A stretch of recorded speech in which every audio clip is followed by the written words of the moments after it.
जय हिंद प्यारे साथियों। आइए आज हम लोग यहाँ पे एनसीईआरटी की अपनी 5वीं नंबर की क्लास देखते हैं। और इस 5वीं नंबर की क्लास में आज हम लोग यहाँ पे पृथ्वी के परिमंडल के बारे में डिस्कस करेंगे, राइट। तो यहाँ पे क्या हो जाएगा, पृथ्वी के प्रमुख परिमंडल के बारे में आज हम लोग आज डिस्कस करने वाले हैं।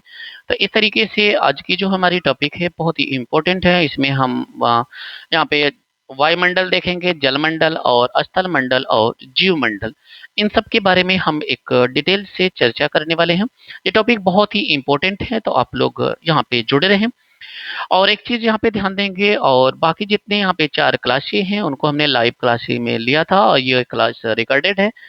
तो इस तरीके से आज यहाँ पे सर्वर थोड़ा सा प्रॉब्लम की वजह से ये क्लास को रिकॉर्ड कर रहे हैं, और इन सब की प्लेलिस्ट बनी हुई है। प्लेलिस्ट के माध्यम से आप इसे देख पाएंगे, और ये सभी एग्जाम्स के लिए इम्पोर्टेंट क्लास होने वाली है, राइट। तो आइए आज हम लोग यहाँ पे देखते हैं इसमें पृथ्वी के परिमंडल के बारे में। पृथ्वी के परिमंडल से तात्पर्य इसमें यहाँ पे ध्यान देंगे, पृथ्वी के परिमंडल, परिमंडल से इसमें यहाँ पे क्या है, इसके चारों ओर जो भी कुछ है, हमने स्थल पढ़ा, वायु पढ़ा, जल पढ़ा, इस तरीके से यहाँ पे जीव पढ़ा। अब इसमें यहाँ पे देखते हैं परिमंडल में, जैसा कि आप पहले अध्याय में पढ़ चुके हैं, पृथ्वी मात्र एक ऐसा, इसमें यहाँ पे क्या है, जहाँ पे ग्रह है, जैसा जहाँ पे जीवन है। मानव यहाँ जीवित रह सकता है, क्योंकि जीवन के लिए ये आवश्यक तत्व क्या होना चाहिए, भूमि, जल, हवा पृथ्वी पर मौजूद, ये तीनों चीज चाहिए, जो कि तीनों चीज यहाँ पे क्या है, पृथ्वी पे मौजूद है, राइट। अब इससे यहाँ पे हम कुछ जो यहाँ पे क्वेश्चंस पॉइंट बन सकते हैं उन्हें हम डिस्कस करते चलेंगे। तो यहाँ पे क्या है, जीवन केवल किस पे है, तो पृथ्वी पे। और पृथ्वी पे और जीवन के लिए क्या क्या आवश्यकता होती है, तो जीवन के लिए भूमि होती है, भूमि सभी ग्रहों पे है, राइट। और इसके लिए हवा चाहिए, यानी कि वायुमंडल चाहिए, सब पे नहीं है, केवल अर्थ पे है। और जल चाहिए, जो कि केवल जल अर्थ पे भर ही है, राइट। इसके साथ साथ इसमें यहाँ पे ध्यान देंगे, पर्यावरण के 3 महत्वपूर्ण घटक कौन कौन से हैं उनके बारे में देखते हैं। ये तीनों आपस में मिलकर के एक दूसरे को प्रभावित करते हैं, और पृथ्वी का ठोस भाग जिस पर हम रहते हैं उसे हम क्या बोलते हैं, भूमंडल। जिसमें हम रह रहे हैं ये सभी क्या है, भूमंडल है। और गैस की जो परतें पृथ्वी की चारों ओर से घिरती है उसे वायुमंडल कहते हैं। वायुमंडल पृथ्वी के चारों ओर एक लेयर बनाया हुआ है। क्यों लेयर बनाया है, तो ये गुरुत्वाकर्षण बल के कारण, ग्रेविटेशनल फोर्स पृथ्वी की तरफ से लग रहा है, नहीं तो ये सारे के सारे जो यहाँ पे ऑक्सीजन है, पृथ्वी जिस स्पीड से घूम रही सभी क्या है, बाहर चले जाते। केवल यहाँ पे उसे रोकने का जरिया है, ये है वायुमंडल का, तो इसमें है ग्रेविटेशनल फोर्स। अब इन वायुमंडल में ऑक्सीजन है, नाइट्रोजन है, कार्बन डाइऑक्साइड है, दूसरी गैस भी पाई जाती हैं। पृथ्वी के बहुत बड़े भाग पर जल पाया जाता है, जिसे यहाँ पे क्या है, जलमंडल कहा जाता है।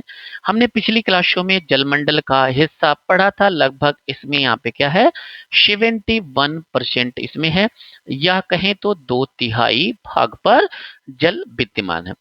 जलमंडल में जल की सभी अवस्थाएं होती हैं, जैसे बर्फ, जल, जलवाष्प, ये सभी होते हैं, बर्फ, जल, जलवाष्प सभी होते हैं। जीवमंडल की एक सीमित क्षेत्र होता है, जीवमंडल में जहाँ पे स्थल होता है, जल होता है, हवा, इन तीनों के मिलने से क्या है, इसमें जीवमंडल का निर्माण होता है।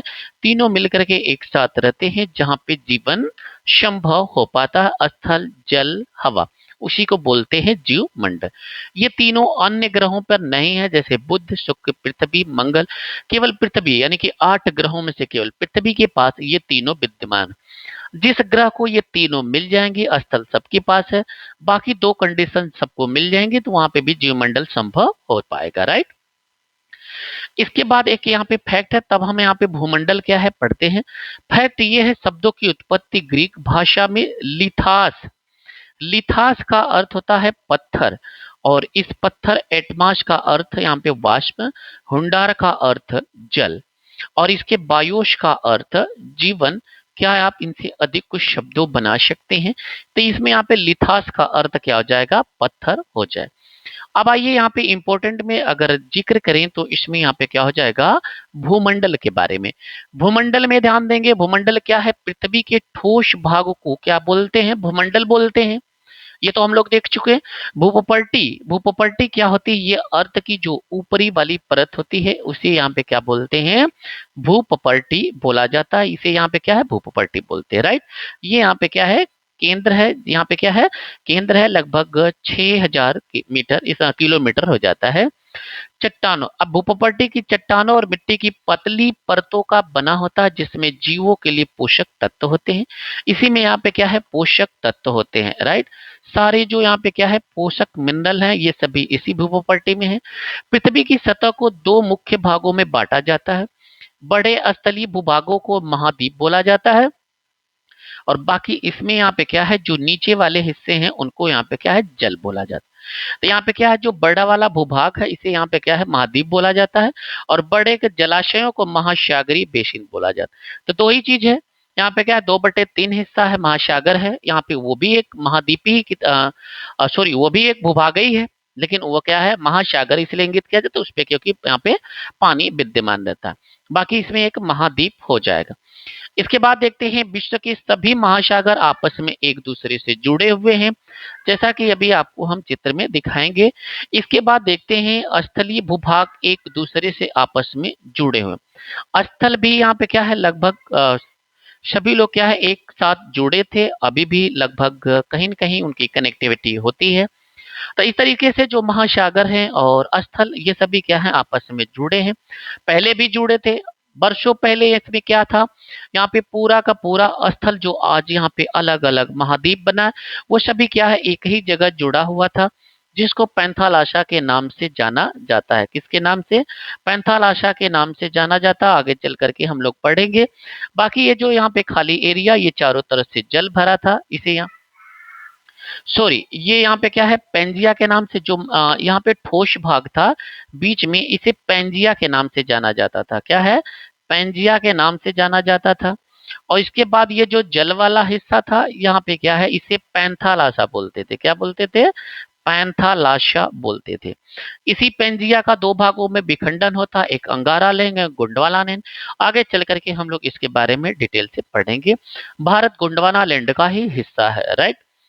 इसके बाद देखते हैं समुद्री जल की तल यहाँ पे सभी जगह समान होता है। स्थल की ऊंचाई समुद्र तल से ही मापा जाता है, इसलिए इसे यहाँ पे शून्य माना जाता है। क्योंकि जल देखिए क्या होता है? जल जिस भी पात्र में रखते हैं उसका आयतन ग्रहण कर लेता है। इसी तरीके से जल क्या है? कहीं पे ना ऊंचा है ना कहीं पे नीचे है। इस तरीके से जल से ही हम क्या है किसी चीज की ऊंचाई को मापते हैं, राइट। इसके बाद देखते हैं आगे के क्वेश्चंस। यहाँ पे अब आइए इसमें देख लेते हैं इस फिगर के माध्यम से पूरा भारत के महाद्वीप, विश्व के प्रमुख महाद्वीप एवं महासागर। अब इसमें अगर यहाँ पे एक बात किया जाए तो 7 महाद्वीप हैं। कितने महाद्वीप हैं? 7 महाद्वीप हो जाएंगे, राइट। कितने महाद्वीप हैं? 7। अभी हम आपको काउंट करके बताते हैं तो कितने महाद्वीप हो जाएंगे? 7 महाद्वीप हो जाएंगे। अगर बात आए महासागर की तो 5 महासागर हो जाएंगे। कौन कौन से महासागर? उनके बारे में हम डिटेल से चर्चा करेंगे, राइट। अब महाद्वीपों को पहले हम काउंट कर ले तो सबसे बड़ा इसमें यहाँ पे महाद्वीप जो हो जाएगा वो एशिया हो जाएगा। इसी के जस्ट बगल में क्या है? यूरोप हो जाएगा, ये दूसरा हो जाएगा। ये देखिए क्रम से नहीं है, इसे हम यहाँ पे इसलिए काउंट कराने के प्रयास करें। यहाँ पे अफ्रीका 3 हो गया और ये ऑस्ट्रेलिया ऑस्ट्रेलिया हो जाएगा 4। अमेरिका हो जाएगा इसमें यहाँ पे 5 और दक्षिणी अमेरिका हो जाएगा, ये नॉर्थ अमेरिका और ये यहाँ पे दक्षिणी अमेरिका यानी कि साउथ अमेरिका, ये हो जाएगा 6। कहेंगे कि एक और कौन सा है? तो एक और आपको यहाँ पे दिख रहा होगा, ये 7 हो जाएगा। यहाँ पे अंटार्कटिका। अंटार्कटिका क्या है? भले वो क्या है पूरा पानी से ढका मतलब बर्फ से ढका रहता है। इसमें यहाँ पे क्या है? केवल पूरी दुनिया की शोध संस्थाएं इसमें वास है, कोई मनुष्य का घर वास ऐसा नहीं है। ये पूरा बर्फ से ढका रहता, 7वां महाद्वीप। एक अभी आप लोग न्यूज सुने रहे होंगे लगभग 1-1.5 साल पहले कि एक 8वां महाद्वीप हमें मिल गया। आप कहेंगे ये कहाँ से मिल गया? ये भी मिल गया जी, बिल्कुल। महाद्वीप की एक कंडीशन यहाँ पे फॉलो करता न्यूजीलैंड। न्यूजीलैंड के समुद्र के अंदर यहाँ पे क्या है और उसके जो ऊपरी हिस्सा है उसे न्यूजीलैंड बसा हुआ। अभी ये ऑस्ट्रेलिया के अंतर्गत आता है, लेकिन न्यूजीलैंड की जो भूमि है उसे जिलैंडिया नाम बोलते हैं। क्या है? जिलैंडिया महाद्वीप। वो भी क्या है? एक महाद्वीप की क्राइटेरिया पूरी कर रहा है। तो आने वाले समय में उसे भी खोज जारी है। एक महाद्वीप की वो भी क्राइटेरिया पूरा करेगा, राइट। तो इस तरीके से कुल मिलाकर के 7 महाद्वीप वर्तमान में हो गए। अगर हम यहाँ पे महासागर की अगर बात करें तो महासागर को भी आपको काउंट करा दे रहे हैं। तो महासागर में ध्यान देंगे कौन कौन से महासागर हो जाएंगे इसके पीछे। इसमें सबसे बड़ा प्रशांत महासागर है, तो ये हमारा यहाँ पे गोला कर रहे हैं, ये पहला प्रशांत महासागर हो जाएगा सबसे बड़ा। इसके बाद इसमें यहाँ पे अटलांटिक महासागर हो जाएगा, ये दूसरा है, सबसे बड़ा है। इसके बाद जो आ जाएगा ये तीसरा हो जाएगा, यहाँ पे ये दूसरा हो गया। हिंद महासागर ये तीसरा हो जाएगा। अगर चौथे की मैं बात करूं तो चौथा इसमें यहाँ पे आर्कटिक महासागर हो जाएगा, ये 4 हो गया। इसके बाद बताइएगा कोई यहाँ पे और महासागर है, इसमें यहाँ पे 4 महासागर हो गए। आर्कटिक महासागर, एक और भी यहाँ पे है दक्षिणी महासागर जिसे अंटार्कटिका महासागर कहते हैं, ये साइड की एरिया इसमें आ जाती है। इसे यहाँ पे बोलते हैं दक्षिणी महासागर भी नाम से बोलते हैं, या इसे बोलते हैं, ये यहाँ पे हमारा आता है पांचवा। इसमें क्या है, ये पांचवा था, इसे या अंटार्कटिका महासागर भी बोलते हैं, राइट। तो ये कुल मिलाकर के इसमें यहाँ पे क्या हो गए, 5 महासागर हो गए, राइट। अब आइए देखते हैं कुछ आगे के हिस्से को, यहाँ पे देखते हैं, इसके बारे में डिस्कस करते हैं। एनसीईआरटी चलते हैं हम लोग, यहाँ पे क्या है महाद्वीप और महासागरों के बारे में चर्चा की, राइट। इसके बाद देखते हैं विश्व का सबसे ऊंचा जो शिखर क्या है, माउंट एवरेस्ट का। पृथ्वी की बात हो रही है, विश्व का सबसे ऊंचा शिखर है माउंट एवरेस्ट, और ये समुद्र तल से अगर ऊंचाई की बात करें तो 8,848 मीटर इसका हो जाएगा। यहाँ पे मीटर में दिया गया है, कहीं कहीं पे देखिए ध्यान देंगे 8,850 मीटर होता है, तो इसमें यहाँ पे अभी एनसीईआरटी में 8,848 दिया गया है।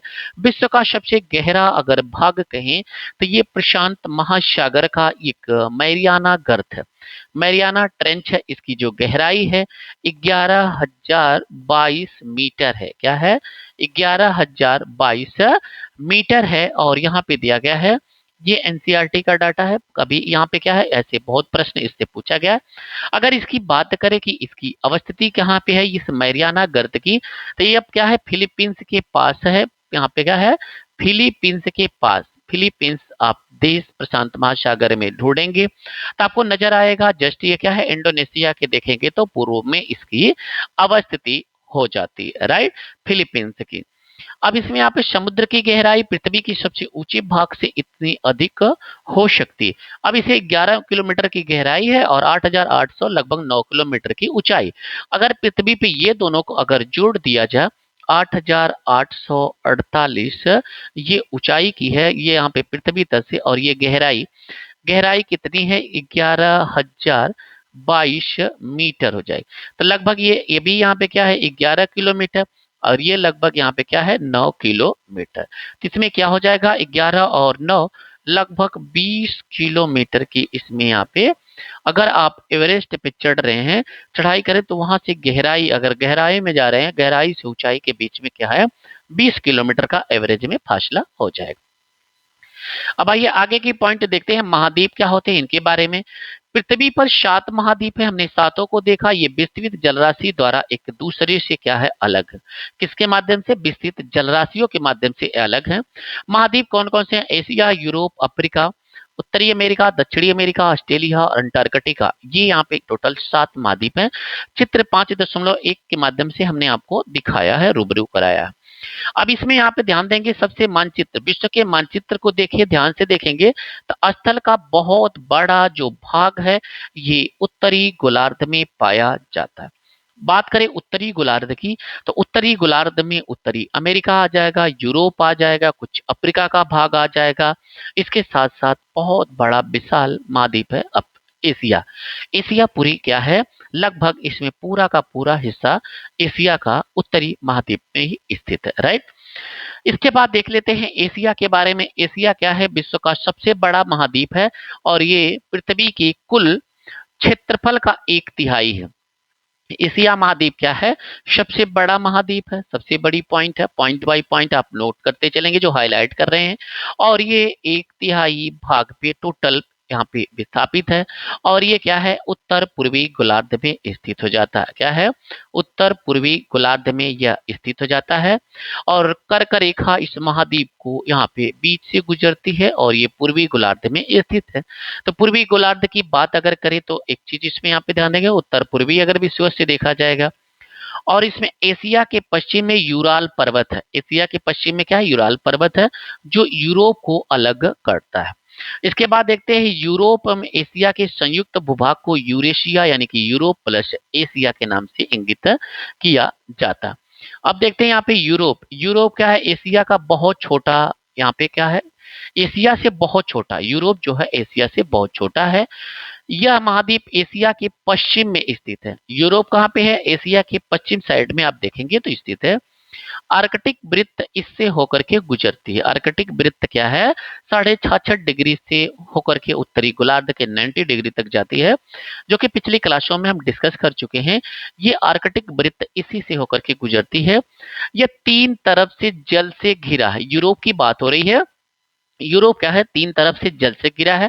अगर इसके पश्चिम की बात हम करें तो ये अटलांटिक महासागर से, उत्तर में आर्कटिक से, और ये यहाँ पे क्या है, पूरब में अगर इसकी बात करें तो ये यहाँ पे क्या हो जाता है, लगभग ये प्रशांत महासागर से घिरा है। और इसके सॉरी पूरब में तो ये रसिया है, इसमें पूरब से नहीं बल्कि ये दक्षिण से भूमध्य सागर से घिरा हुआ है, राइट। इसमें अगर हम यहाँ पे चित्र के माध्यम से अगर डिराइव करें, अगर ये यहाँ पे यूरोप हो जाएगा तो ऊपर में ये क्या है, आर्कटिक हो जाएगा, राइट। अगर यहाँ पे इसके पश्चिम की तरफ देखें तो ये अटलांटिक क्या हो जाएगा, अंध महासागर, मतलब अटलांटिक महासागर। इसमें यहाँ पे अंध महासागर भी इसे बोलते हैं या अटलांटिक महासागर हो जाएगा, राइट। अगर यहाँ पे देखें दक्षिण में तो दक्षिण में भूमध्य सागर है, जैसे इटली के पास क्या है, भूमध्य सागर ही स्थित है, तो इसके तीन तरफ से हो जाएगा। अगर इसका पूरब वाला जो हिस्सा यूराल पर्वत से अलग होता है वो क्या है, स्थल में निरूपित हो जाता है, जैसे रसिया वाला एरिया। इसके बाद आइए देखते हैं अफ्रीका के बारे में। अफ्रीका एशिया के बाद विश्व का दूसरा सबसे बड़ा महाद्वीप है और ये विषुवत वृत्त 0 डिग्री अक्षांश महाद्वीप के लगभग क्या है, बीचों बीच से होकर के गुजरती है। अफ्रीका का बहुत बड़ा भाग उत्तरी गोलार्ध में स्थित है। अफ्रीका का क्या है, बहुत बड़ा भाग उत्तरी गोलार्ध में स्थित है, जैसा कि मैप में हमने दिखाया, और यही एकमात्र ऐसा महाद्वीप है जिससे होकर के कर्क रेखा, विषुवत, मकर, ये तीनों रेखाएं होकर के गुजरती हैं। अगर आपसे क्वेश्चन से पूछे कि कौन सा ऐसा महाद्वीप है जहां से तीनों रेखाएं गुजरती हैं, तो ये हो जाएगा अफ्रीका महाद्वीप हो जाएगा, राइट।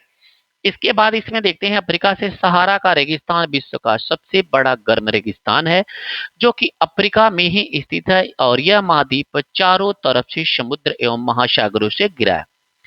विश्व के मानचित्र को अगर देखें तो इसमें यहाँ पे क्या, विश्व की सबसे लंबी नील नदी अफ्रीका से ही होकर के गुजरती है। और अफ्रीका का मानचित्र देखिए और बताइए कि कर्क रेखा, मकर रेखा, विषुवत रेखा किन किन भागों से होकर के गुजरती है। ये आपका होमवर्क है, राइट। तीनों रेखाओं को आपको देखना है। आप मैप में देखेंगे कर्क रेखा 23.5 डिग्री पे आप जाएंगे और इसके बाद विषुव को देखेंगे, ये तो 0 डिग्री पे हो जाएगा। इसमें यहाँ पे क्या है, ये 0 डिग्री पे। इसके बाद दक्षिण की तरफ आप बढ़ेंगे, ये यहाँ पे क्या है, नॉर्थ में। मकर रेखा ये भी 23.5 डिग्री, ये क्या है यहाँ पे साउथ में, राइट। तो इनकी यहाँ पे क्या है, आपको तीनों पे देखना और तीनों पे अवस्थित देशों के नाम आप कमेंट बॉक्स में जरूर कमेंट करके बताइएगा कि इन तीनों पे कौन कौन से देश अवस्थित हैं, राइट। अब इसमें यहाँ पे आइए देखते हैं उत्तरी अमेरिका के बारे में। विश्व का तीसरा सबसे बड़ा महाद्वीप है और यह दक्षिणी अमेरिका से एक सक्रिय जल से जुड़ा हुआ है, और जिस सक्रिय जल से जुड़ा हुआ वो पहले से जुड़ा नहीं था। पहले पनामा नाम का कोई देश नहीं हुआ करता था, तो इस तरीके से ये कोलंबिया का ही हिस्सा हुआ करता था, राइट। तो ये कोलंबिया का जब हिस्सा था, अमेरिका को यहाँ पे क्या है, आने जाने में प्रॉब्लम होती थी, तो पहले पनामा को आजाद किया, फिर जाकर के क्या है, पनामा से इसमें एक नहर निकलवाया जिसे पनामा जल संधि कहते हैं, और ये उत्तरी अमेरिका और दक्षिणी अमेरिका इसी से दो भागों में डिवाइड हो गए, राइट। ये रहा इस पेज से आधारित उत्तरी अमेरिका से रिलेटेड। एक यहाँ पे फैक्ट है, उसके बारे में देख लेते हैं, फिर आगे हम लोग बढ़ते हैं। इसमें यहाँ पे देखिए क्या है, आप जानते हैं न्यूजीलैंड की एडमंड हिलेरी और भारत के तेंजिंग नोर्गे शेरेपा 29 मई 1953 को पृथ्वी के सबसे ऊंचे शिखर माउंट एवरेस्ट पर चढ़ने वाले पहले व्यक्ति थे। कब? 29 मई 1953। जापान की एक है इनके यहाँ पे जुंको तेबई। ये विश्व की पहली ऐसी महिला थी जो 16 मई 1975 को एवरेस्ट पर कदम रखा, और बछेंद्री पाल भारत की पहली महिला जिसने 23 मई 1984 को एवरेस्ट पर अपना कदम रखा। इसी के साथ साथ यहाँ पे एक और भी यहाँ पे महिला है, संतोष यादव। और ये भी यहाँ पे क्या है, हिमालय पर लगातार 2 बार, यानी कि 2 बार लगातार जाने वाली पहली महिला है। तो इन्हीं दोनों लोगों का यहाँ पे अगर भारत का पूछेगा तो बछेंद्री पाल को पहली महिला, और ये संतोष यादव दूसरी महिला है। और संतोष यादव का एक और भी रिकॉर्ड है कि ये लगातार 2 बार उन्होंने एवरेस्ट को फतह किया है। राइट। आइए अब यहाँ पे देखते हैं अगली यहाँ पे पॉइंट है। अगली पॉइंट इसमें यहाँ पे क्या है, एक यहाँ पे पनामा जल संधि जो है यहाँ पे, इसके बारे में देखते हैं। ये है आपका उत्तरी अमेरिका और ये है दक्षिणी अमेरिका। ये पहले इसी में एरिया में ये क्या नाम है, इसका नाम है कोलंबिया देश नाम है। आप मैप में देखेंगे तो पाएंगे कि एक यहाँ पे कोलंबिया देश है, अभी भी है। पहले इस कोलंबिया देश का भी ये भी यहाँ पे पूरा यहाँ तक पूरा कोलंबिया फैला था। राइट। लेकिन यहाँ पे यूएसए ने क्या किया कि इस वाले एरिया को यहाँ पे पनामा जो आज का देश बना है, पनामा को कहा कि आप स्वतंत्र हो जाएंगे, मैं आपका सहयोग करूंगा। उसे स्वतंत्र होने में महत्वपूर्ण भूमिका निभाई। उसके बदले में उसने यहाँ पे क्या है, पनामा नहर निकाली, और इस तरफ यहाँ पे क्या है, अटलांटिक महासागर, अटलांटिक हो जाएगा, और इस तरफ है प्रशांत महासागर। और इन्हीं दोनों के बीच में इसमें यहाँ पे क्या है, मिटाते हैं इसे दिखाते हैं। इन्हीं के बीच में इसमें यहाँ पे क्या है, यही पनामा जल संधि निकलती, स्थल संधि से बोलते हैं इसी को, एक पनामा नहर निकाली गई। राइट। अब इसके बाद इसमें देख लेते हैं यहाँ पे कुछ जल संधि स्थल का सकरा भाग है। स्थल संधि जो 2 बड़े स्थलों को एक दूसरे को कनेक्ट करने का कार्य करता है। अब इसमें यहाँ पे भारत का बाद में देखेंगे, पहले इसके बारे में देख लेते हैं। कहा जाता है कि यह महाद्वीप पूरी तरह से उत्तरी और पश्चिमी गोलार्ध में स्थित है, और यह महाद्वीप 3 महासागरों से घिरा है। क्या आप इन महासागरों के नाम बता सकते हैं? दक्षिणी अमेरिका। अब इसके बाद यहाँ पे देखते हैं दक्षिणी अमेरिका, अधिकांश भाग इसका दक्षिणी गोलार्ध में स्थित है। इसके पूर्व एवं पश्चिम में कौन से 2 महासागर हैं आप यहाँ पे स्थित है, इनके नाम लिखिए। तो ध्यान देंगे दक्षिणी अमेरिका की अगर यहाँ पे बात करें तो दक्षिणी अमेरिका कुछ इसी तरीके से आपको नजर आएगा। राइट। इसके बाद देखते हैं, अगर यहाँ पे देखेंगे तो ये प्रशांत महासागर हो जाएगा और ये अटलांटिक महासागर हो जाएगा। विश्व की सबसे लंबी अगर पर्वत श्रृंखला है तो ये एंडीज पर्वत श्रृंखला है। एंडीज पर्वत श्रृंखला ये पेरू तट से लेकर के ये चिली वाले तट पे आती है। इन्हीं पे यहाँ पे क्या है, सबसे लंबी दुनिया की ये श्रृंखला मानी जाती है। ये उत्तर से दक्षिण की ओर फैली हुई है। दक्षिण अमेरिका में ये क्या है, यहाँ पे अगर बात करें तो ये दक्षिण अमेरिका है, और यहाँ पे है पेरू देश। तो ये इसी पे आपकी यहाँ पे नीचे ये चिली में, ये यहाँ पे चिली हो जाएगा, ये पेरू हो जाएगा। राइट। यहाँ पे क्या है, ये पेरू देश है और ये चिली है, यहाँ पे चिली। इन्हीं दोनों पे ये फैली हुई है, और ये सबसे लंबी एंडीज यहाँ पे श्रृंखला हो जाएगी। ये क्या है, एंडीज हो जाएगी। राइट। यहाँ पे एंडीज हो जाएगी। इसके बाद अगर यहाँ पे हम बात करें तो दक्षिण अमेरिका की सबसे बड़ी यहाँ पे नदी है अमेजन नदी। यहाँ पे क्या है, ये दक्षिण अमेरिका की सबसे बड़ी नदी हो जाती है। इसके बाद इसमें यहाँ पे अगर भारत की अगर बात कर ले इस फिगर के अकॉर्डिंग, जल संधि का बना भारत में इसमें है, भारत में भी जल संधि है, भारत और श्रीलंका के बीच में यहाँ पे बनी है। जैसा कि ये अरब सागर है और ये बंगाल की खाड़ी। तो इसकी भारत और श्रीलंका के बीच में एक जल संधि है। उस जल संधि का नाम अगर आप लोग जानते हैं तो कमेंट करिए। पाल्क जल संधि इसे बोलते हैं, पाल्क जल संधि बोलते हैं। राइट। ये जल संधि पाल्क रॉबर्ट, इसमें आप क्या, रॉबर्ट पार्क के नाम पे ये बनी है। रॉबर्ट पाल्क इसका नाम था, इसी के नाम पे बनी है। भारत और श्रीलंका के मध्य में ये है। राइट। यहाँ पे समुद्र और महासागरों को एक दूसरे को ये जोड़ने का कार्य करती है। इसके बाद अब आइए देखते हैं ऑस्ट्रेलिया के बारे में। ऑस्ट्रेलिया विश्व का सबसे छोटा महाद्वीप है। ऑस्ट्रेलिया विश्व का सबसे छोटा महाद्वीप है। ये पूरी तरह से दक्षिणी गोलार्ध में स्थित है। चारों तरफ से ये महासागरों और समुद्रों से घिरा है। इसे द्वीपीय महाद्वीप कहते हैं। ये पॉइंट इंपॉर्टेंट है, याद रखेंगे। राइट। इसके बाद देखते हैं अंटार्कटिका एक बहुत बड़ा महाद्वीप है जो दक्षिणी गोलार्ध में स्थित है और दक्षिणी ध्रुव इस महाद्वीप के मध्य में स्थित है। चूंकि यह दक्षिणी ध्रुव क्षेत्र में स्थित है इसलिए हमेशा मोटी बर्फ की परतों से ढका रहता है। बिल्कुल, यहाँ क्या है, यहाँ किसी भी प्रकार का अस्थायी मानव निवास नहीं है, जो हमने आपको पहले ही बताया था, इसमें मानव निवास नहीं है। केवल बहुत से देशों के द्वारा शोध केंद्र है। तो भारत के भी कुछ शोध केंद्र हैं, उनके नाम आपको यहाँ पे दिया गया है, जैसे मैत्री हो जाएगा, दक्षिणी गंगोत्री हो जाएगा। तो भारत के 3 शोध केंद्र हैं यहाँ पे। कौन से? 3 शोध केंद्र बने थे यहाँ पे। 2 केंद्र मैत्री और दक्षिणी गंगोत्री हैं। एक का नाम आप कमेंट बॉक्स में कमेंट करके जरूर बताएंगे कि एक और कौन सा शोध केंद्र यहाँ पे था। अब आइए देखते हैं, ये तो महाद्वीप हो गया। अब आइए देखते हैं जलमंडल के बारे में। अब यहाँ पे क्या है, जलमंडल के बारे में देखते हैं। जलमंडल, जलमंडल से तात्पर्य इसमें यहाँ पे ध्यान देंगे, एक खाका आपके तैयार हो जाएगा। जलमंडल, इसमें जलमंडल में ध्यान देंगे महासागर ये पूरा है, 97% ये कब्जा किया हुआ है। महासागर, महासागर में कितने जल हैं इसके बारे में ध्यान देंगे। तो महासागरों में टोटल जल का जो यहाँ पे जल का परसेंटेज है 2/3, तो ये लगभग इसमें 97.5% महासागरों में जल विद्यमान है। अब बच गए इसमें यहाँ पे 2.5%। कितने बच गए? 2.5%। यहाँ पे लगभग 2.5%। ये जल क्या है? नदियों हो गया, झीलों हो गया, हिम नदियों में विराजमान है। पीने योग्य शुद्ध जल की अगर बात करें, ये अलवड़ जल है। ये सभी यहाँ पे क्या जल है, ये जो महासागर वाले हैं ये लवड़ी जल है। यहाँ पे क्या है? लवड़ी जल, यानी कि खारे जल है। ये अलवड़ी जल में आ जाएगा, राइट। यहाँ पे यह अलवड़ी जल में आ जाएगा। इसी के आधार पर पृथ्वी को नीला ग्रह भी कहा जाता है। पृथ्वी का 71% भाग जल है, 29% भाग स्थल है। जलमंडल में जल के सभी रूप उपस्थित हैं। इसमें महासागर एवं नदियां, झीलें, हिम नदियां, भूमिगत जल तथा वायुमंडल की जलवाष्प सभी सम्मिलित हैं। पृथ्वी पर पाए जाने वाले 97% अधिक भाग महासागरों में पाया जाता है। वह इतना अधिक खारा होता है कि वह पीने योग्य नहीं है। पीने योग्य यही जल है केवल जो नदियों में है, महासागरों में है, भूमिगत है, हिमनद है।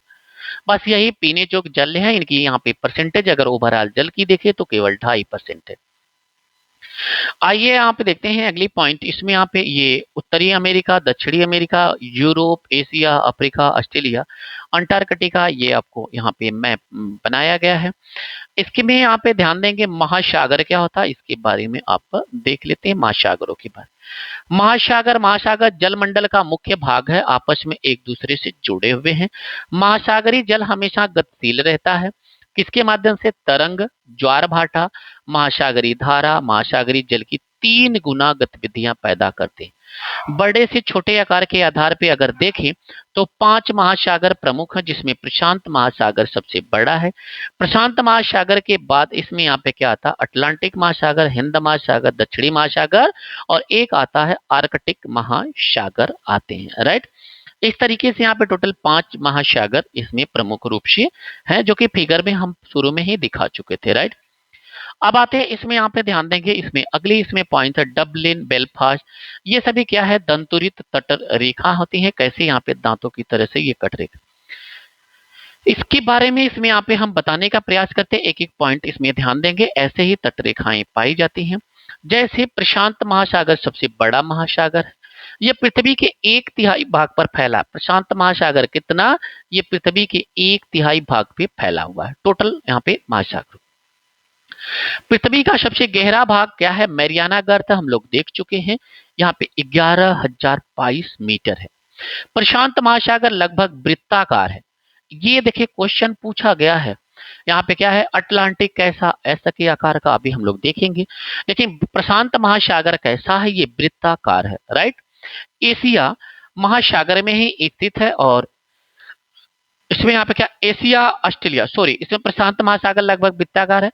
एशिया, ऑस्ट्रेलिया, उत्तरी दक्षिणी अमेरिका इसकी चारों ओर स्थित है।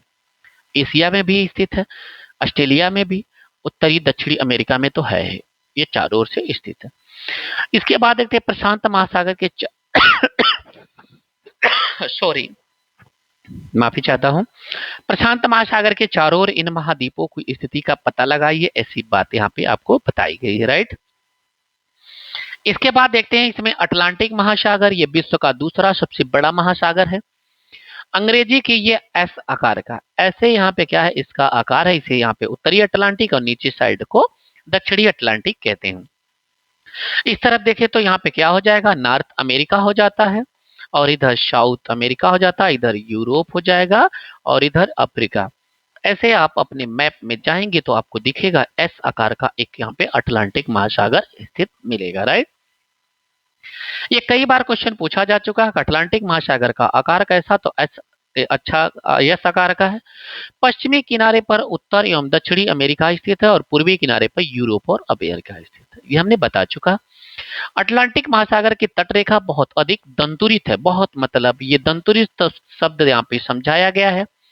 इसके बाद ध्यान देंगे दंतुरित शब्द से मतलब कि ये दांतों की तरह से कटा हुआ, ये डबलिन आ जाएगा, ये यहाँ पे बेलफास्ट आ जाएंगे, राइट। इसके बाद अगर मैं यहाँ पे बात करूं, अनियमित दंतुरित तटरेखा प्राकृतिक प्रत्यास्त्रों और पतनों की आदर्श स्थिति होती है। जब यहाँ पे कटी फटी होती है तो उसमें क्या है, यहाँ पे बंदरगाह टाइप से बनाने में बड़ी आसानी होती है। व्यापार के दृष्टि से सबसे व्यस्त महासागर इसे ही बोलते हैं। जब भी देखिए क्वेश्चन यहाँ पे पूछेगा कि सबसे व्यस्त महासागर कौन है, अटलांटिक महासागर। अगर अटलांटिक महासागर में भी अगर पूछे कि उत्तरी अटलांटिक महासागर या दक्षिणी, तो आप उत्तरी अटलांटिक महासागर का आंसर चयन करेंगे, राइट। इसके बाद अगर मैं यहाँ पे बात करूं, हिंद महासागर एक ऐसा महासागर है, हिंद महासागर की एक ऐसा महासागर जिसका नाम किसी देश के नाम पे पड़ा है, यानी कि भारत के नाम पे ये पड़ा है, राइट। यह महासागर लगभग इसका आकार की अगर बात करें तो ये क्या हो जाता है, त्रिभुजाकार हो जाता है। कैसा हो जाता है, भारत की तरफ ये यहाँ पे क्या एक कोना पड़ेगा, और ये आकार क्या त्रिभुजा। उत्तर में एशिया, पश्चिम में अफ्रीका और पूर्व में ऑस्ट्रेलिया इसकी स्थित हो जाता है। अब आइए देखते हैं इसके बाद इसमें यहाँ पे दक्षिणी महासागर अंटार्कटिका महाद्वीप के चारों ओर से घिरा हुआ है। यह अंटार्कटिका महाद्वीप के से उत्तर की ओर 60 डिग्री यहाँ पे दक्षिणी अक्षांश तक ये फैला है। अब देखते हैं आर्कटिक महासागर के ये पांचवा उत्तरी ध्रुव वृत्त पे, ये दक्षिणी ध्रुव वृत्त पे है। यहाँ पे क्या ये दक्षिणी पे हो जाएगा और ये उत्तरी पे। यह उत्तरी ध्रुव के चारों ओर फैला हुआ है। प्रशांत महासागर से छिछले जल वाले एक सक्रिय भाग से ये जुड़ा है, जिसे बेरिंग जल संधि कहते हैं। ये आर्कटिक क्या है, यहाँ पे बेरिंग जल संधि के माध्यम से ये प्रशांत महासागर से जुड़ा। अब ये बात करेंगे कि बेरिंग जल संधि कहाँ पे, तो अलास्का और रसिया के बीच में आप देखेंगे, साइबेरिया वाले एरिया में, तो उसी बीच में बेरिंग जल संधि होती है, राइट। यह उत्तरी अमेरिका के तटों और यूरेशिया से घिरा हुआ होता है। ये रहा यहाँ पे। अब देखते हैं इसमें महाद्वीप और महासागर देखें। अब इसमें हम देखेंगे वायुमंडल के बारे में। वायुमंडल का एक यहाँ पे संक्षिप्त परिचय भी दे देते हैं। जैसे यहाँ पे सबसे पहला जो यहाँ पे मंडल हो जाता है, ये क्षोभ मंडल हो जाता है, ये पहला है। दूसरा इसमें यहाँ पे हो जाएगा समताप मंडल। तीसरा इसमें यहाँ पे हो जाएगा मध्य मंडल। चौथा इसमें हो जाएगा आयन मंडल, और ये सबसे लास्ट है पांचवा वायुमंडल हो जाएगा। अगर मैं यहाँ पे बात करूं कि जो ये क्षोभ मंडल है, क्षोभ मंडल इंपॉर्टेंट हो जाता है। इसी में मौसम संबंधित जितनी भी घटनाएं होती, जैसे बादल बनना, बरसना, बादल का गरजना, चमकना, ये सभी जो क्रियाएं होती हैं ये क्षोभ मंडल में होती है। समताप मंडल में ओजोन लेयर पाई जाती है। समताप मंडल का टेम्परेचर लगभग समान होता है, राइट। उसके बाद मध्य मंडल में टेम्परेचर बढ़ना स्टार्ट हो जाता है। तो ये सभी से यहाँ पे क्या है पॉइंट है। इसके बाद आइए इसमें देखते हैं इंपॉर्टेंट पॉइंट। वायुमंडल से रिलेटेड क्या बन सकती है। वायुमंडल हमारी पृथ्वी के चारों ओर गैस एक परत से घिरी हुई है, जिसे वायुमंडल कहते हैं। और वायु की ये पतली परत जिस ग्रह के महत्वपूर्ण एवं अटूट भाग होता है, और ऐसी वायु प्रदान करती है जिससे हम लोग क्या है सांस लेते हैं। वायुमंडल हम लोगों को सूर्य की क्या है हानिकारक किरणों से भी बचाता है। अल्ट्रावायलेट किरण से ये भी रक्षा करती है। वायुमंडल 1600 किलोमीटर की ऊंचाई तक फैला। इसको ध्यान देंगे, कितना ऊंचाई तक, 1600 किलोमीटर तक ऊंचाई तक फैला है। अब ये कहेंगे क्या हम 1600 किलोमीटर तक सांसें ले सकते हैं, बिल्कुल नहीं है। यहाँ पे क्या जैसे जैसे ऊपर जाते हैं क्या होता है, दबाव घटता जाता है, प्रेशर बढ़ता जाता है, दबाव घटता जाता है और वायुमंडलीय प्रेशर कम होता जाता है। और ये जो वायुमंडल है इसका स्तर घटता जाता है, यानी कि ऑक्सीजन भी कम होता चला जाता है। इसमें ध्यान देंगे वायुमंडल के उनके घटकों, तापमान और अन्य आधार पर 5 परतों में बांटा गया। हमने परत का जिक्र किया। इन परतों को पृथ्वी की यहाँ पे सतह से शुरू किया जाता है, जैसे क्षोभ मंडल, समताप मंडल, मध्य मंडल, आयन मंडल। यहाँ पे क्या हो जाएगा, ताप मंडल, फिर बहिर्मंडल, ऐसे तरीके से हो जाता है। राइट। अब आइए देखते हैं यहाँ पे अगली जो पॉइंट है, यहाँ पे इसमें इसमें यहाँ पे क्या है, वायुमंडल मुख्यतः ऑक्सीजन, इसमें क्या है, वायुमंडल मुख्यतः ऑक्सीजन एवं नाइट्रोजन का बना होता है। साफ और शुष्क हवा होती है। 90% भाग यहाँ पे होते हैं इसी के, ऑक्सीजन और नाइट्रोजन की। इसलिए यहाँ पे क्या है, नाइट्रोजन जो होता है 78% होता है, ऑक्सीजन की बात करें तो 21% हो गया। यहाँ पे क्या है, लगभग 99, सॉरी 90% हमने लगा बोला कि ये क्या हो जाएगा, 99% हो जाएगा। राइट, जोड़ने पे आ जाएगा। आयतन के अनुसार अगर यहाँ पे बात करें तो यहाँ पे नाइट्रोजन 78%, ऑक्सीजन 21%। दूसरी गैसें जैसे यहाँ पे CO2 हो गई, आर्गन हो गया, ये सब भी है, एक ही प्रतिशत में फैली हुई है। CO2, आर्गन, इसके साथ साथ मीथेन, जलवाष्प, सब की बात करें 1%। ऑक्सीजन सांस के लेने के लिए आवश्यक होती है, जबकि नाइट्रोजन प्राणियों की वृद्धि के लिए आवश्यक होती है। नाइट्रोजन का उपयोग क्या होता है, प्राणियों की वृद्धि के लिए आवश्यक होता है। इसके यहाँ पे क्या है, ये भी वेस्ट नहीं जाती है। इसकी बात करें तो CO2 यद्यप बहुत कम मात्रा में है, लेकिन यह पृथ्वी के द्वारा छोड़ी गई ऊष्मा को अवशोषित करती है, जिससे पृथ्वी गर्म रहती है और पौधों की वृद्धि के लिए CO2 आवश्यक होता है। इसीलिए तो कहा जाता है, यहाँ पे क्या है, CO2 हम लोग छोड़ते हैं और हमसे CO2 जो छुटी हुई होती है वो पौधे अपना भोजन बनाते हैं, भोजन बनाने के बाद हमें ऑक्सीजन देते रहते हैं। राइट। तो इस तरीके से ऊंचाई के साथ वायुमंडल का घनत्व में भिन्नता आती है, और यह घनत्व समुद्री तल से सबसे अधिक होता है। जैसे जैसे हम ऊपर की ओर जाते हैं, तेजी के साथ वायुमंडल घटता जाता है, आप जानते हैं। और पहाड़ों एवं पर्वतारोहियों को हवा में घनत्व में कमी होने के कारण सांस लेने की कठिनाई होती है, और ऊंचाई पर सांस लेने के लिए जाने के लिए उनके साथ ऑक्सीजन का सिलेंडर लेके जाना पड़ता है। सोच लीजिए कि जब लोग हिमालय पे जाते हैं, एवरेस्ट की चढ़ाई करते हैं, तो अपने साथ बॉटल लेके जाते हैं, क्योंकि सोचिए 9 किलोमीटर में ही ऑक्सीजन की आपूर्ति कम होने लगती है। यहाँ पे वैसे तो 1600 किलोमीटर तक क्या है, ऑक्सीजन, सॉरी, इसमें वायुमंडल विद्यमान है। ये पूरा यहाँ पे वायुमंडल है, और ये हो गया स्थल मंडल, और यहाँ पे हो गया जल मंडल। इसे ही बोलते हैं जैव मंडल। इसे ही क्या बोलते हैं, पूरे को हिस्से को यहाँ पे बोलते हैं जैव मंडल। अब इसके बाद इसमें यहाँ पे देखते हैं अगली पॉइंट। इसमें यहाँ पे क्या है, ऊपर की ओर जाते समय तापमान घटता जाता है। बिल्कुल बात करेक्ट है। इसमें इसमें केवल यहाँ पे ध्यान देंगे, टेम्परेचर जो है समताप मंडल में समान रहता है। किसमें, समताप, यहाँ पे समताप, समताप प होगा, इसमें यहाँ पे ध्यान देंगे।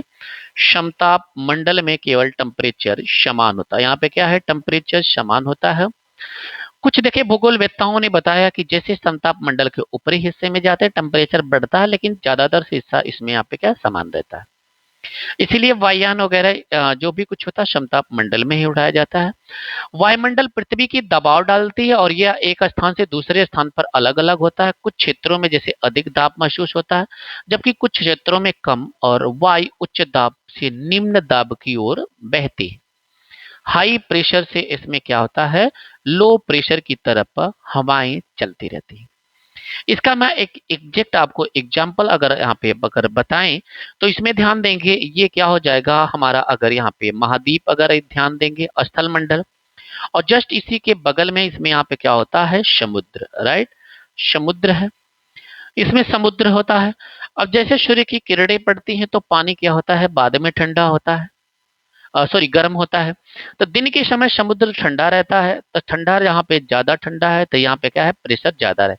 इसलिए दिन के समय जो समुद्र की हवाएं होती हैं और स्थल क्या है, जल्दी गर्म हो जाता है। तो इसमें एक दूसरे के प्रोपोर्शनल है। पी यहाँ पे क्या है, प्रेशर, यहाँ पे क्या है, तापमान के एक दूसरे का, अगर ये बढ़ता है तो टेम्परेचर घटता है।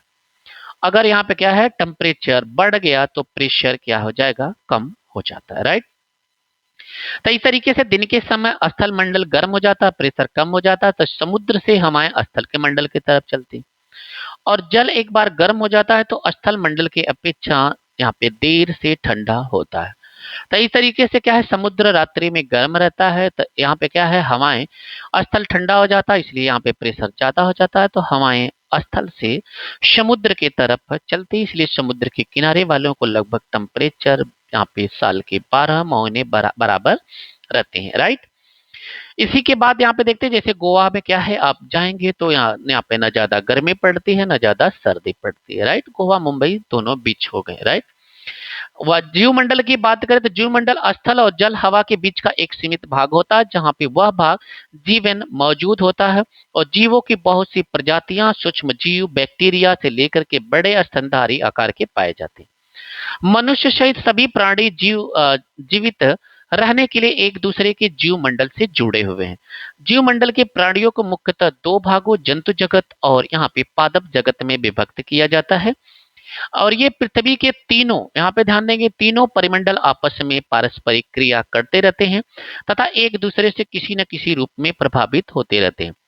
उदाहरण के लिए अगर यहाँ पे बात करें तो ध्यान देंगे, लकड़ी लकड़ी खेती के लिए वनों को काटा जाए तो इससे यहाँ पे ढलवा भाग पर मिट्टी कटाव तेज हो जाता है। अगर यहाँ पे लकड़ी कटी जाती है तो इसमें यहाँ पे पेड़ पौधे कट जाते हैं तो मिट्टी का कटाव यहाँ पे ज्यादा हो जाता है। प्राकृतिक आपदाएं आती हैं, भूकंप, पृथ्वी की सतह को परिवर्तन हो जाता है।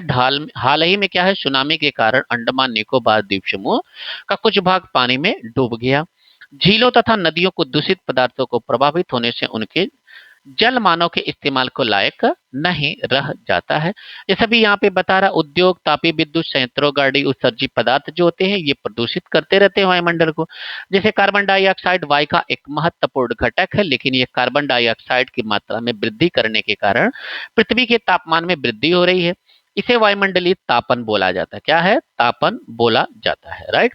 इसलिए भूमंडल, वायुमंडल, जलमंडल के बीच प्राकृतिक संतुलन को बनाए रखने के लिए पृथ्वी के संसाधनों को सीमित उपयोग करना चाहिए।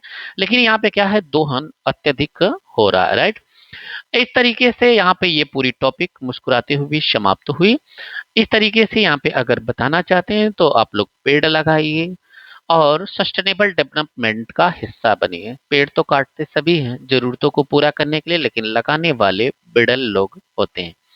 ऐसा नहीं है कि नहीं लगाते हैं, जो लगाते हैं वो भी यहाँ पे सही है, जो काटते हैं वो भी सही है, लेकिन लगाने वाला हमेशा महान होता है, राइट।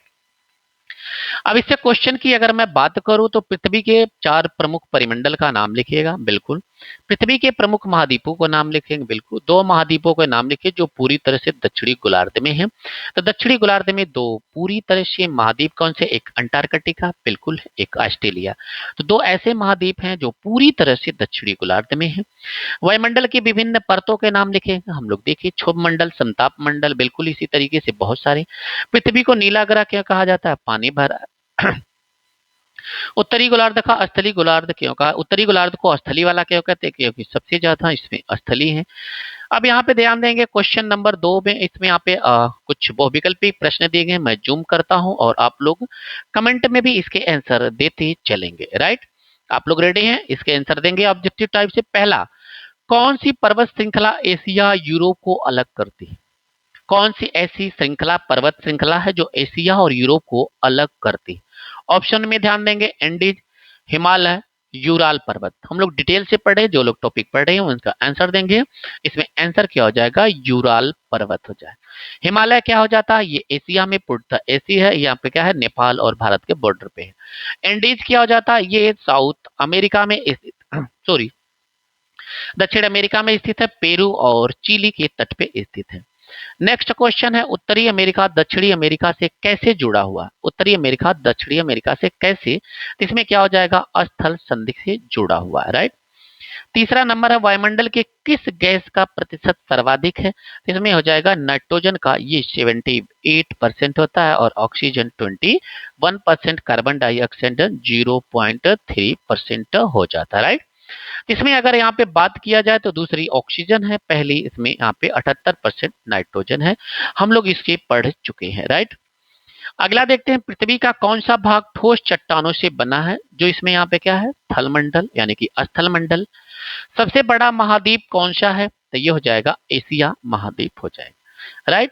तो ये यहाँ पे हम लोग यहाँ पे क्वेश्चन कर चुके, खाली स्थानों को भरना। पृथ्वी का सबसे गहरा प्रशांत महासागर में इसे है, इसे मैरियाना ट्रेंच बोलते हैं। क्या बोलते हैं? मैरियाना ट्रेंच बोलते हैं, या इसे गर्त भी।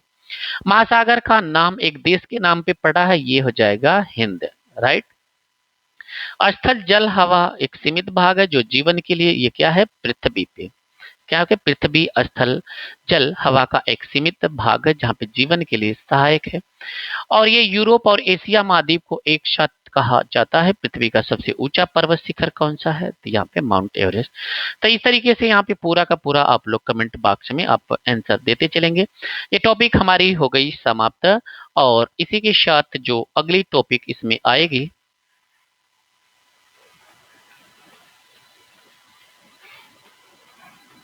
इसमें यहाँ पे अगली जो टॉपिक आएगी इसमें यहाँ पे ध्यान देंगे, ये हम लोग डिस्कस कल करेंगे, राइट। आज यहाँ पे टॉपिक समाप्त होती है, और आज की हमारी पृथ्वी की यहाँ पे टॉपिक क्या नाम क्या था, ध्यान से देखेंगे। पृथ्वी की आज के टॉपिक का नाम याद रखिएगा, उसी के माध्यम से पृथ्वी के प्रमुख परिमंडल के बारे में हम लोग डिटेल से जिक्र किया। इसके आगे चल करके हम लोग काफी ज्यादा जब 11 नंबर की क्लास 11 की यानी कि 11 की एनसीईआरटी पढ़ेंगे, तो उसमें ज्यादा से ज्यादा हम लोग कंसेप्ट क्लियर करेंगे, राइट। उसमें ज्यादा से इसमें एनालिसिस के माध्यम से दिया गया है। आज के लिए इतना ही। वीडियो देखने के लिए धन्यवाद। आप लोग अपना फीडबैक जरूर दीजिएगा। धन्यवाद।